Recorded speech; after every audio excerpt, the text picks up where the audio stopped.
সকাল থেকে সারা ত্রিপুরা রাজ্যে ভোট গ্রহণের যে খবর পাওয়া গেছে, বাই অ্যান্ড লার্জ এখন অবধি পিসফুলি আছে। কিছু কিছু জায়গাতে কিছু কিছু পলিটিক্যাল পার্টি, বিশেষ করে রুলিং দুটি অ্যালায়েন্সের তরফ থেকে টুকটাক বাধাবিঘ্ন সৃষ্টি করার চেষ্টা হয়েছে।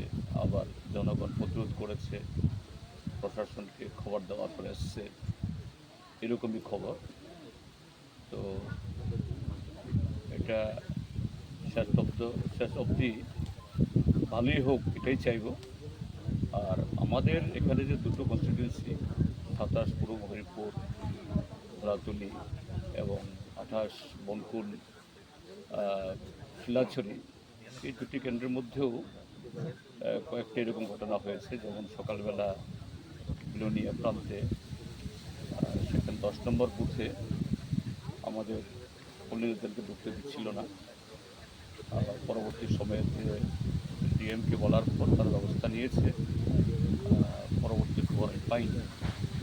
একই ধরনের ঘটনা হয়েছে শান্তিবাজার মহকুমার রামরাইবাড়ি স্কুলের এখানেও। তো সেক্ষেত্রে কেউ প্রশাসন গেছে এবং আমার নেতাদের ঢুকেছে, ওনারাও কেউ এলাকা ছাড়ে।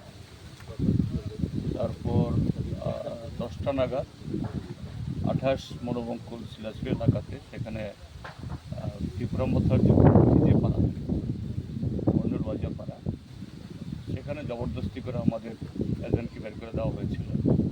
আমাদের